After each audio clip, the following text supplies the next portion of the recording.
great thing about being a production assistant is because of the nature of the role, because you're kind of working with every single department and you're helping the coordinators and the managers across the whole pipeline, you actually get this insight into like the entire workflow and pipeline and how things move through that I think is really invaluable, particularly for an entry level, because it's like I came in not knowing anything about VFX, and now I'm coming out knowing, pretty much what every department does and what they focus on and the kind of issues they come up against. One of the things we had to figure out is how rabbits talk and perform. So corresponding with rigging a lot to kind of figure out how animation and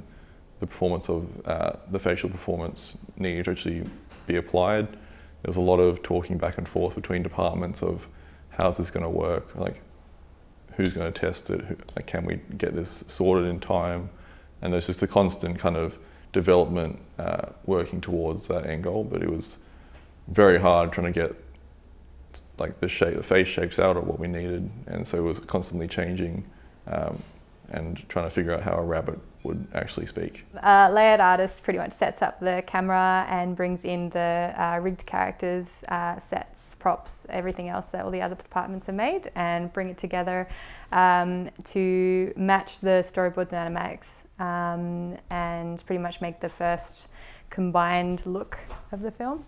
You can play around with the characters first, motion and staging, so it's kind of like a rough look of what the final shot of the film's going to look like. You start your shot and you just have this character that's kind of in this bind pose in the middle of the scene. You have to kind of give it life and like what's the best way to get to that point? You kind of have to really think about your sort of life experiences and like maybe go into the reference room and sort of act out your shot and sort of kind of maybe talk about it with like the animation director or your animation lead, and kind of really try and find what the essence is of each shot and sort of like what the director really wants for this shot in the movie. So there's a lot of sort of planning that goes into trying to figure out what's the best way to sort of convey the idea of this shot.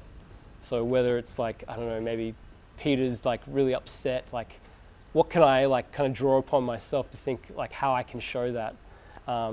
So I think that's kind of like the toughest part. The biggest challenge is how to solve that, you know what I mean? And like how to get the best performance out of these characters that really, really sells the idea of like who they are and like what they've been through and like what they want and where they're going. So I feel like sometimes that can be quite daunting, and sometimes it takes a long time to sort of get it to that point. You have to go through a lot of iterations. But I think here at Animalogic, you're kind of given that time and people kind of want you to get to that point.